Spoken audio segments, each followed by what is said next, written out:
नमस्कार दोस्तों, मैं हूं ब्रिजेश और आप देख रहे हैं एबीवी एंटरटेनमेंट। दोस्तों, जैसा कि आप जानते हैं कि इस समय अनुपमा शो में अनुज और मालती देवी का ट्रैक चल रहा है। अनुपमा अनुज के साथ ही बाकी परिवार वालों को बताएगी कि उसे मालती देवी के सामान में ये फ़ोटो मिली है। अनुपमा बताएगी कि गलती से ये फ़ोटो उनके बैग में आ गई और वह जब अनाथ आश्रम में चेक दे रही थी तो फ़ोटो बाहर आ गई, जिसके बाद उन्होंने तुरंत बता दिया कि ये अनुज हैं। जिसके बाद अनुपमा अनुज को उनका बर्थ सर्टिफिकेट देंगी। वहीं अनुपमा वो फॉर्म भी देगी जिसमें लिखा था कि उन्हें ये बेटा नहीं चाहिए। जिसके अलावा अनुपमा गुरु माँ के आश्रम को दिए गए डोनेशन की पर्चियाँ भी दिखाती हैं और कहती हैं कि ये सब इस बात का सबूत है कि आप मालती देवी के ही बेटे हैं।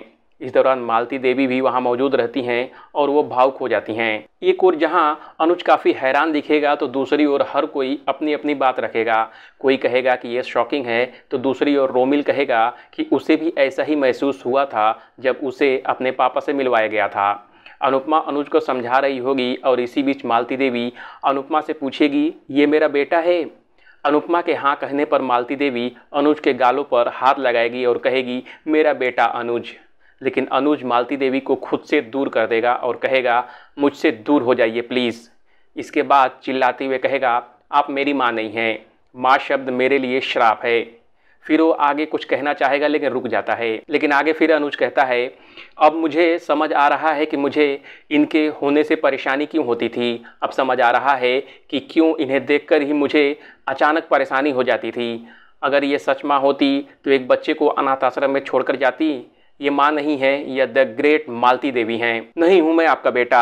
आपकी जुबान से बेटा कहलाने से अच्छा है कि लोग मुझे अनाथ बुलाएं।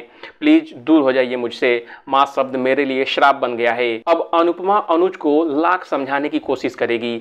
अनुज यही नहीं रुकेगा और गुस्से में चीखते चिल्लाते हुए आगे कहेगा, सिर्फ जन्म देने से कोई भी माँ नहीं बन जाती। एक औरत माँ तब बनती है जब उसके पास ममता हो। आप मुझे जन्म देकर भी मेरी माँ नहीं बन पाई। आप इतने सालों से मेरे लिए अजनबी रही, अजनबी हैं और अजनबी रहेंगी। ऐसी क्या मजबूरी थी कि आप इतने साल अपने बेटे को अनाथ आश्रम में फेंक कर भूल गई? काश भगवान आपको माँ का दिल भी दिया होता। अनुज की बात सुनकर अनुपमा की आंखों में आंसू आ जाएंगे।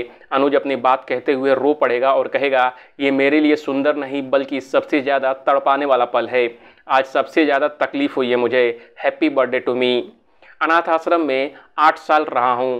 कहने के लिए सब था लेकिन रिश्ते नहीं थे। तभी अनुज को छोटी अनु हक कर लेगी और अनुज उसे गोदी में उठाकर कहेगा, यहाँ जितने भी लोग हैं मेरी छोटी को छोड़कर मेरा दर्द कोई नहीं समझ पाया। हमें माँ नहीं सुलाती थी, हमें आंसू सुलाते थे। अब कल के एपिसोड में देखने को मिलेगा कि अनुपमा मालती देवी से कहेगी कि कोई किस मुंह से कहे कि अनुज का आपसे नफरत करना गलत है। औरत को अपने सपने देखने का पूरा अधिकार है, लेकिन अपने सपनों को पूरा करने के लिए एक मासूम बच्चे को सज़ा नहीं देना चाहिए। ये गलत है। इस पर अनुज कहेगा, अनु तुम अच्छी तरह से जानती हो कि मैं कभी भी तुम्हारे खिलाफ नहीं जाऊंगा। तुम्हें अगर अपनी गुरु माँ को इस घर में रखना है तो रख सकती हो, बस ये मत भूलना कि अगर ये यहाँ रहेंगी तो अनु मैं यहाँ नहीं रहूँगा। बातों ही बातों में कल के एपिसोड में अनुज ने अनुपमा को साफ साफ कह दिया कि उसे मालती देवी या फिर अनुज में किसी एक को चुनना होगा। ऐसे में अब अनुपमा के सामने धर्म संकट आ जाएगा। अनुपमा आखिर गुरु माँ को चुनेगी या फिर अनुज को? अनुपमा ने हमेशा से ही परिवार को सबसे ऊपर रखा है, लेकिन साथ ही साथ उसने कभी भी अपने आदर्शों को खोने नहीं दिया है।